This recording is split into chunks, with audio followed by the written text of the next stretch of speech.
The Tasmanian Derby is over the 2200 metre trip. It's race 5 at just after 5:45 on Friday.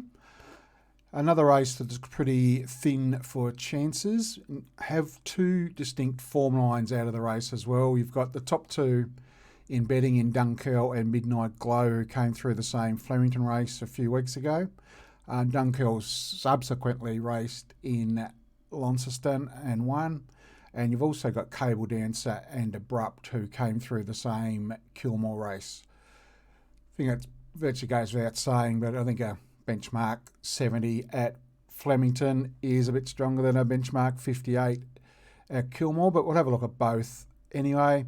And the one with the form out of left field is the Philly Unique Glow.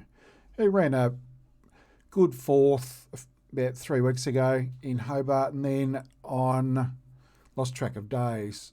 The last Launceston meeting, they had a truly run 2100 metre race, and she stuck to her guns very well in a very fast run race. But I think might be a bridge too far this time, but she'll definitely run the trip and stay all day.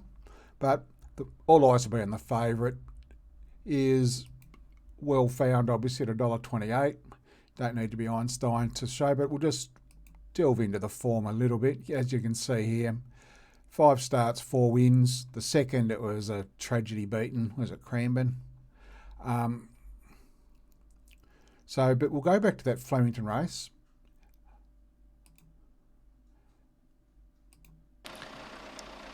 All set.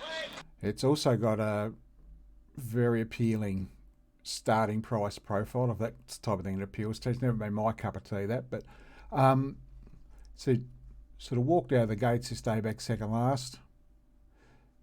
Midnight Glow's in the yellow colours here with the blue sleeves, running about fourth last on the outside. There we go there. The lead of the race is the favourite for the Strut Stakes, race 4 in Hobart. But always been strong at the end of his races, Dunkirk.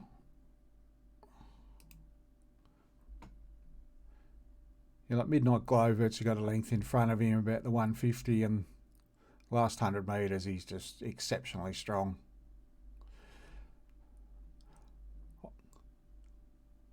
Not sure what the future holds for him as a horse, but he ticks a lot of boxes, and if the penny drops and he gets a bit more, tends to switch on and off a bit at the moment, but he might win some serious races.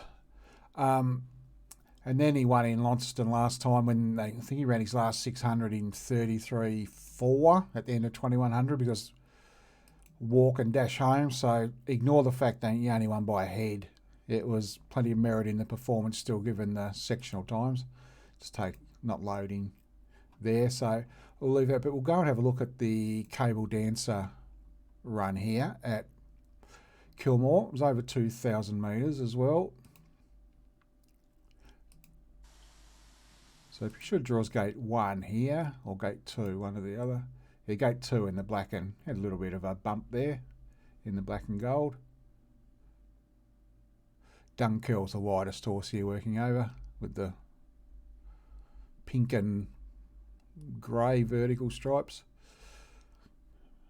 But work to the front here, the Cable Dancer. Actually, I will say, watching this replay, if you backed it, you'd be killed over on the ground. It got beaten. So if we just stop it here, you've got, I've forgotten the name of it, but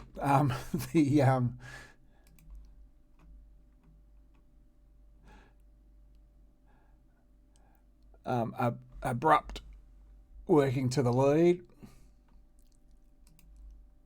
and Cable Dancer getting off the inside behind it.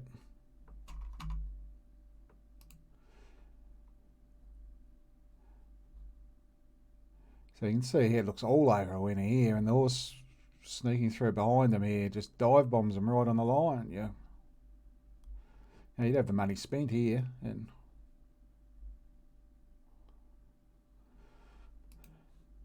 a bit of a bunch finish, as I pointed out, it was only a benchmark 58. Ticks there, obviously got a little bump at the start. It was 2,000 metres, still strong on the line. proven it can take up a position in the run if there's any sort of on-speed bias or anything to that effect.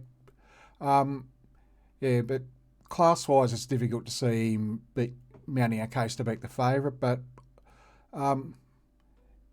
does tick a few boxes, and given the lack of depth in the race, it'd be a surprise if he's not competitive around the mix there somewhere. Of the rest, the locals, not a strong lot. Like Happy Clan got beaten about 6 lengths in Launceston behind the favourite. I think if it was truly run, it probably would have been beaten another 10 to 12 lengths in total. Berserker has been chasing home ran a 3 lengths second to the Justin Eads, who's second favourite in race 4 on the card in the Strut Stakes, and then won its last start, won narrowly. It's always run well. Just don't think it's got the class of a couple here. And as we pointed out, Unique Glow, always hitting the line. Definitely run the trip. I'm just not sure whether it's got the class. But I think the Tasmanian Oaks are next Sunday, like 9 days' time. So it might be her chance to shine in the Oaks next week. So in the Derby, I don't think there's too much that we can go outside the obvious here, but we'll go 1, 2, 4 and 8 in the Derby. So that's 2 races down. So I'll do the Bow Mistress next, probably pop it up in the morning. So as you can tell, it's the first video back. I'm struggling to string 2 words together, but a bit of a back to maiden grade and slowly work my way through, hopefully. You can probably tell by my voice, I'm struggling to get the S's out with a dry mouth, and so I need to work on a few things that come naturally after a while, but we're STR ugling currently. But anyway, I'll leave it there. Cheers, guys.